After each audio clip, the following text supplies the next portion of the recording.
and getting less. So in the labor market, if you work more and create this thing and it's worth this much value and you get paid this much, that's what labor economists call exploitation. And you can kind of transfer that idea into the consumer market and say, if the property is worth this much and you pay this much, that's what we call it. And so what this basically says is that your annualized rents sum to the total value of a property a lot quicker if you're in a poor neighborhood. Right? So if you're in a neighborhood with about 15% poverty, the annual rents will sum to the total value of that property in about 10 years. If you're in a neighborhood with a 50% poverty rate, your rents are going to sum to the value of the property in about 4 years. Okay? Property values are a lot lower in poor neighborhoods, but rents are not. But does that mean landlords are making more money in poor neighborhoods? Because the answer could be no. You know, it could be the cost of doing business. Landlords in poor neighborhoods incur higher costs. They're working with older housing stock. They face more non-payments. They face more vacancies. So we need to answer that question as a kind of accounting framework that takes your rent and subtracts all your expenses and see where we get. That's what we did. Okay, so this is Milwaukee data. This is national data. The national data comes from the National Housing Finance Survey. It's actually a national survey of landlords that I never knew about. I was like, this exists. This is amazing. And so this is restricted use data. We made the Milwaukee data public. And so just the top line. And what we're going to do is we're going to split these kind of numbers by neighborhood. So if you're a poor neighborhood in both Milwaukee and National, that means you have a 27% poverty rate or more in your neighborhood, very poor neighborhood. If you're non-poor in Milwaukee, that means you're just on the other side of that line, right? 27% or less poverty. In the national, Milwaukee's a poor city, right? So its median poverty rate, which is 27%, is a lot higher than nationwide. And so what we did to compare apples to apples is we can take that same poor category, 27% more, middle class between 8 and 27% poverty, and rich, affluent, less than 8% poverty. You feeling me? And what you're seeing here is medians and monthly expenses and rents by units. Okay? So start with the rents. In Milwaukee, the median rent by month is about $600. If you live in a poor neighborhood, $650 if you live in a non-poor neighborhood. Not big difference. You get a lot less housing, a lot less neighborhood, you don't pay a lot less. And the national data, which includes big cities, small cities, hot markets, soft markets, everything, there's a bigger spread in rents. All right, so you're going to take these rents and you're going to start subtracting expenses. We're going to first start with the biggest expenses landlords face: mortgage, property taxes, insurance payments, utilities, property management fees. These are expenses you have to pay every month or every year or every quarter. They're predictable expenses. These make up the sum of like the expenses that landlords pay. And these expenses nationwide and in Milwaukee are bigger in non-poor neighborhoods, especially your mortgage payment. The average median payment in a poor neighborhood on a mortgage is 0 in Milwaukee and nationwide, where landlords can usually buy the property outright because it doesn't cost that much to buy. And so you account for kind of all those regular expenses, and you see that the median properties in poor neighborhoods are generating a lot higher profits than the median properties in non-poor neighborhoods, both in Milwaukee and nationwide. But then you might ask, what about a roofing job, plumbing job, furnace, all this stuff, turnover, eviction fees, vacancies. So these surveys have been able to kind of capture that. And there's this exhaustive list that we went down to look at maintenance, large repairs, tenant turnovers. And when you account for all expenses that you can, you see that those expenses are much higher in poor neighborhoods. But still, on average, on median, landlords in poor neighborhoods nationwide make double what landlords in rich neighborhoods make. If you're a landlord in a poor neighborhood nationwide, you take home about $100 a month per unit after all expenses. And if you're a landlord in a rich neighborhood, you take home about $50. If you're a landlord in a middle-class neighborhood, you're kind of breaking even if you have any kind of major expense. So when you hear a landlord say, we're not making it, we're barely making it, you know, our margins are thin. If they're a landlord in a middle-class neighborhood, the data suggests that's true. But if they're a landlord in a poor neighborhood, the data suggests there's a different kind of story. So it seems that there's this idea that there's like a long game and a short game. If you're a landlord in a non-core neighborhood, you're paying a long game. You're putting capital in a property and you're expecting it to grow. If you're a landlord in a core neighborhood, you're paying a short game. Like one landlord that I met in Milwaukee told me, like, I'm not in it for tomorrow, I'm in it for the now. And that's the idea. And so to look at this idea, we charted property appreciation values in Milwaukee between 1986 and 2006. The kind of circles are if your property's in a non-core neighborhood, triangles if they're in a core neighborhood. It's true. If you're in a non-core neighborhood, your property does grow a lot faster in value than if you're in a core neighborhood. This is not surprising to us. What is surprising to us is that even after 20 years of appreciation, landlords in core neighborhoods are still estimated to make double what landlords in non-core neighborhoods are making. The appreciation doesn't catch up eventually. And this assumes that properties in core neighborhoods don't appreciate at all. So your appreciation doesn't save you, or landlords operating in core neighborhoods seem to come out ahead, both in the short and in the long run. Another way to look at this is how real estate investors look at it and just calculate a cap rate. So a cap rate, as y'all know, is just how much income is coming in over how much capital you invested.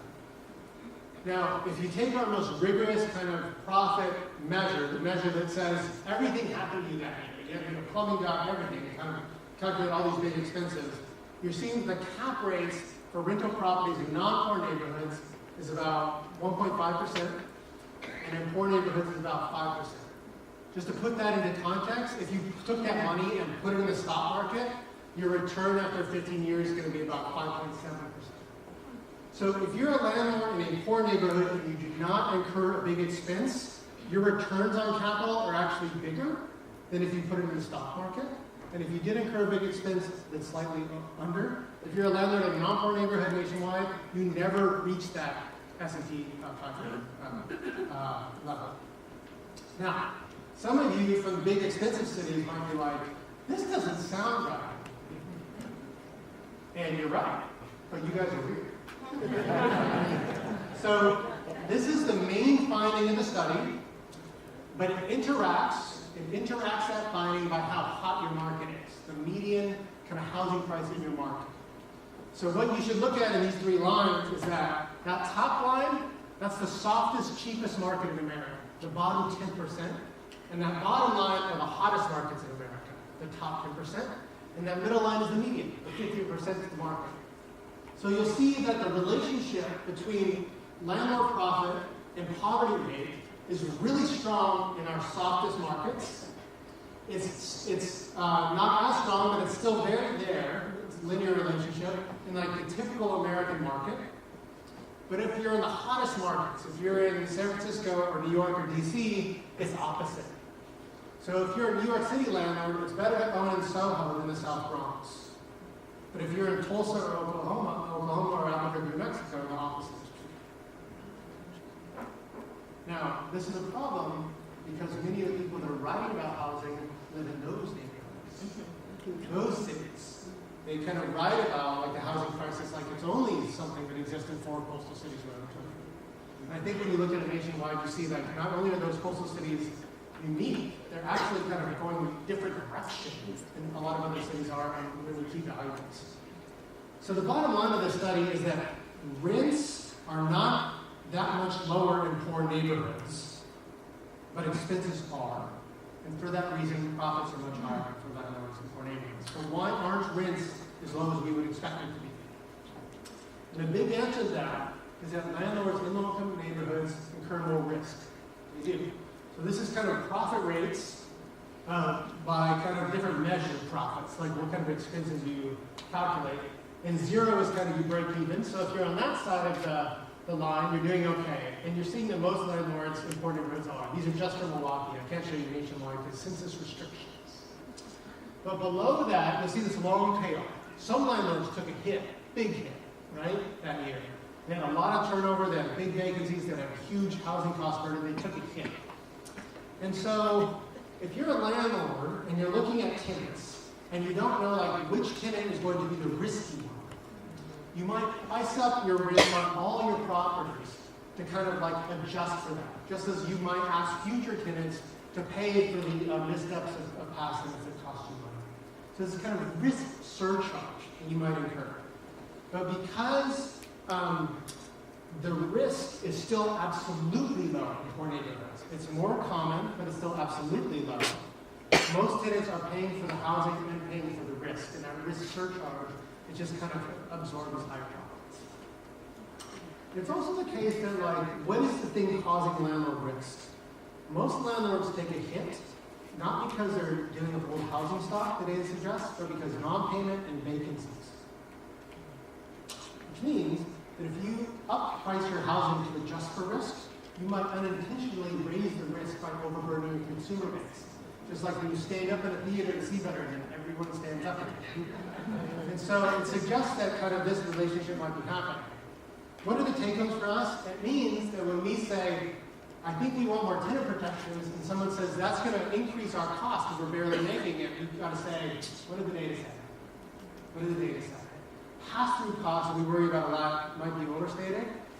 Homeownership opportunities in poor neighborhoods might be really attractive. And then the risk mitigating initiatives that can be partnerships with landlords to say, okay, it's kind of like tenants are paying into insurance pool but not getting the benefits of the insurance. What can we do about that? And how can we think of other products like that? So that's all I have for you guys today. So questions would be great.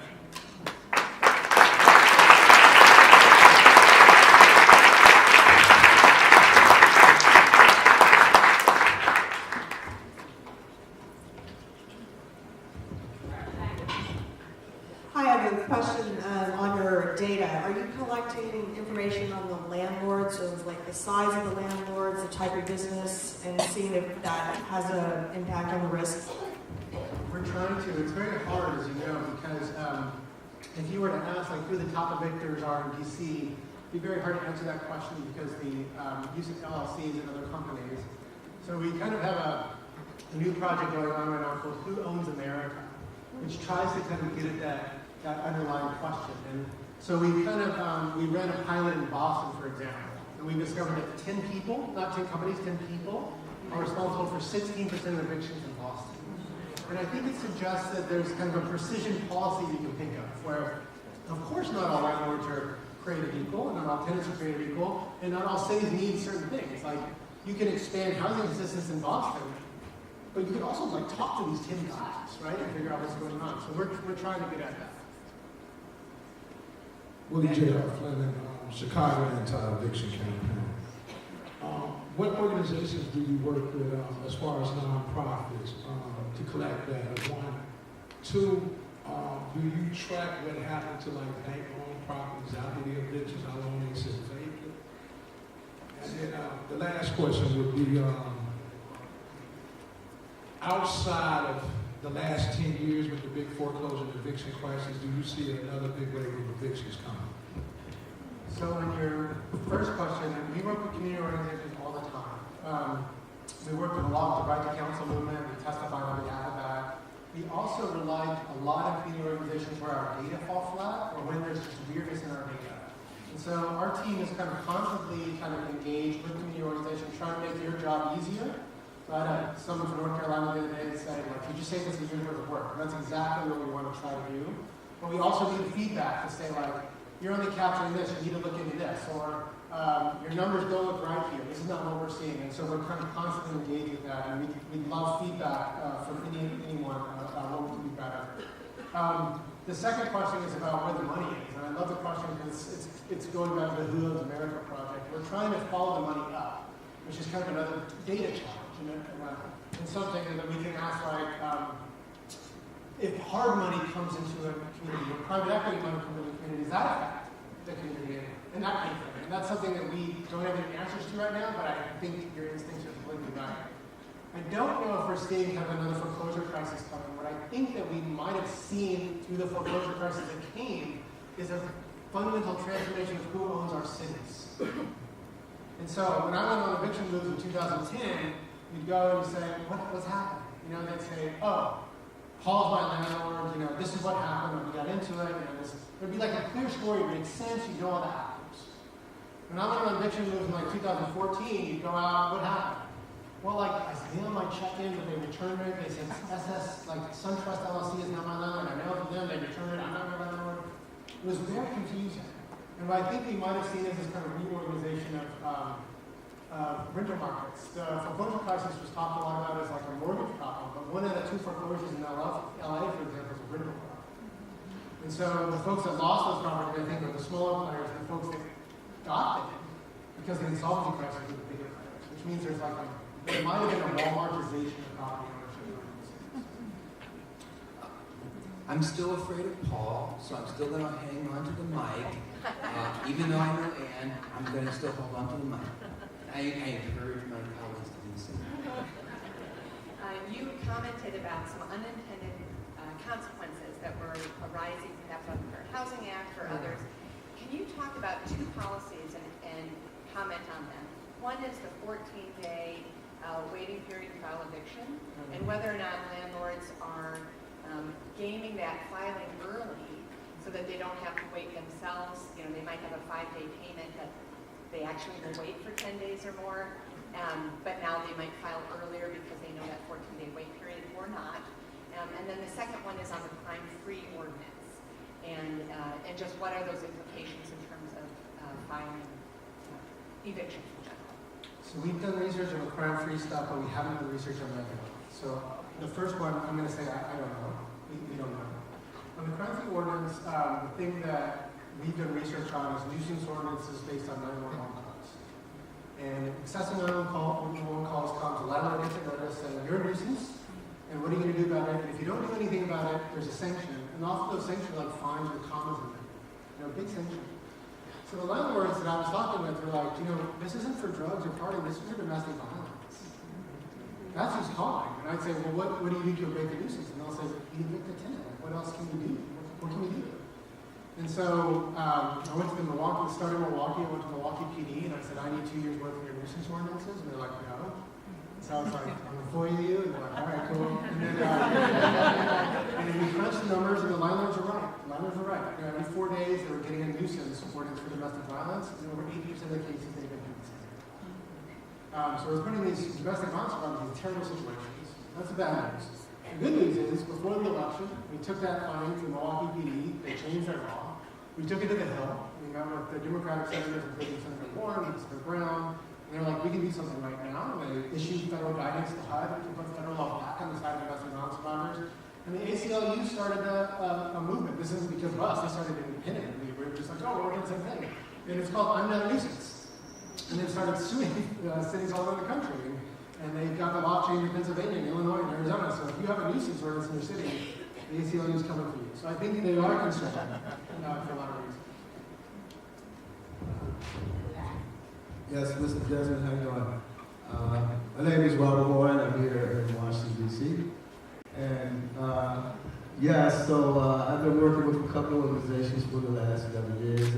Mary's Kitchen, that has campaigned in chronic homelessness here in the District of Columbia. Another group called People Fairness Coalition. And we also have a Right to Housing campaign. And I think 3 years ago, we seen you at the National Alliance Conference to End Homelessness. And you kind of like became our hero because you put forth the idea of universally affordable housing. And so now we have a universal right to housing campaign. And so what we've been trying to do is formulate public policy around that definition of housing. So we're just kind of wondering what would that public policy look like and how would it be implemented? Right, that's a huge question. So I think that, I read it, I'm a nerd, right? I read a lot. One of the coolest things I've read is like Canada's housing plan. You guys read Canada's housing plan? They released the right to housing. It's amazing. It's amazing. They talk about women's rights and workers' rights. They talk about market aspects and social aspects. They talk about LGBTQ rights. And it's kind of this incredible comprehensive wraparound thing. It's like the home is the center. We're going to invest in that as a country. And so one place I would say, let's look to Canada. Let's read that and study and see what they did. I think that's one way we can really go. The other way we can really go is to look at cities and countries that often we don't look at. Brazil has a right to housing in their constitution. And you go to Brazil and folks will like march into abandoned properties and they'll take them over. They don't march in midnight. They march in like in the middle of the day, they pray, they hang signs. And so they'll be like, you said we had a right to housing and no one was using this building. And the state's like, We did say that. It's interesting, even in an environment that has very different resources in Canada, you still see the right to housing having a really big effect on how people are doing it. So I think there's a lot of amazing models down the road. Hi, thank you very much for the work that you're doing and have doing. I have the dubious distinction of being from Delaware, which you've noted twice. The data that's provided by the Eviction Lab, we're starting to walk that around to our legislature. We have twice the national average of evictions and much, much higher than the contiguous states. And although we were solidly blue, we're also corporate capital, so not surprisingly, we're not very aggressive in this area. We also, one of the most difficult bar exams to pass. Nevertheless, we allow the landlord not only to represent themselves post se, as many people can in small claims court, or just as a peace court where we do the evictions, but we allow them to use their front office manager as a robo-signer and appear in court. And you did note that we're like, I believe, South Carolina in that regard. What I wanted to ask is, in these states which don't require legal representation by our attorney, are there also states that provide that not just the landlord themselves as the legal entity, but they can designate a staffer to come in and basically practice law with regard, and we also have a $40, has been raised in 20 years finally. Right, yeah. Its cheapest eviction is in this city. It's a screaming deal, $15. So I think the cost matters. We are seeing that, although, that's like a basic question that we don't have answers to nationwide. And I think that's one of the things we're really trying to get after. One thing that I can tell you is that the property managers that we talked with in Alabama and in South Carolina, they kind of told us, like, our hands are tied. Like, we would like to work more with tenants. Like, we don't want to have an eviction by robot. But often we feel like there's a bigger power that's making us do that.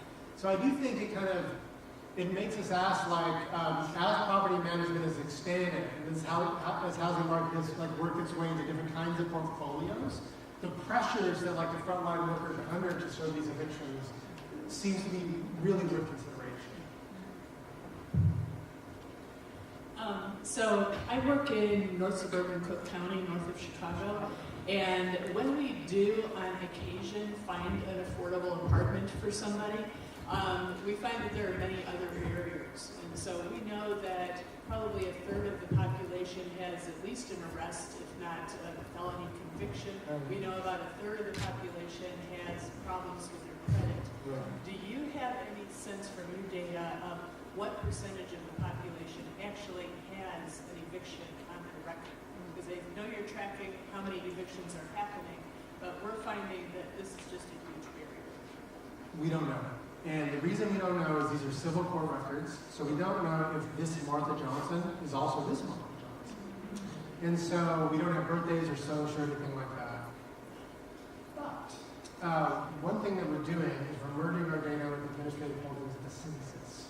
And it's complicated and nerdy, but basically we're going to see if Martha Johnson here is the same Martha Johnson in these other kind of administrative holdings, which would give us kind of more information and open up the data space for us and allow us to answer that kind of question. A new study just came out a couple months ago that suggested 15% of kids, 15% of kids under the age of 9 in the Fragile Families data set have been evicted sometime in their life.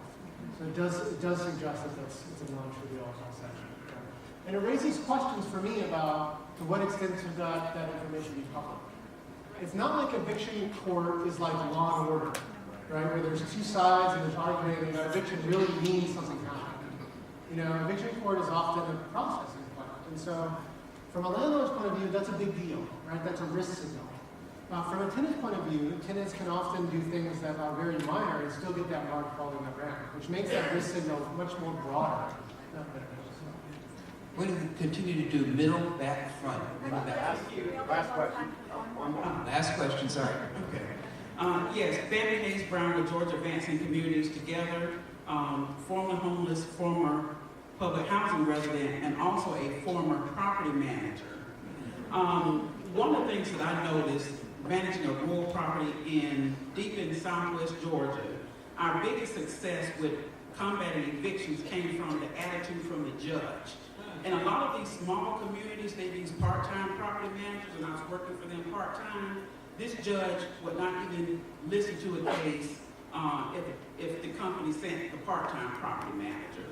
And that became well known in the city, so that forced the property managers and the landlords to work out some type of payment arrangements with the families, and they would put the payment arrangement in writing. And in my experience from managing that property, I never had an eviction because we worked it out beforehand, because we knew that the judge was so strict that if you didn't have all of your ducks in a row, he was not going to hear the case. So I want to know, in your research, have you found other cases where, those types of methods were used, or if people use, like you said, the non-traditional payments where people, if they got paid every 2 weeks, then they would pay their rent every 2 weeks, and those types of things to help combat and even getting to the court of courts?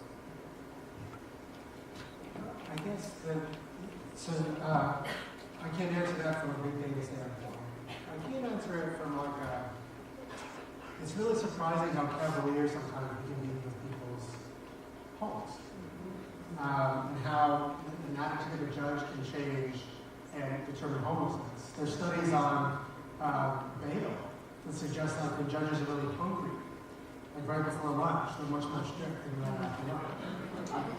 And so I think that when I've been on book tour, people used to kind of ask, when is eviction necessary? When does it make a lot of sense? And I would usually say something like, eviction is kind of like incarceration. For some people it makes a lot of sense, but we don't need so much of it. But now I've been kind of challenging myself with that and asking, like, what is an ideal eviction rate? I kind of want zero. I kind of want zero. And I want that judge to want zero too. And I guess one thing that you're kind of encouraging me to think about is getting deeper into the court system and really trying to figure that out. So thank you all so much.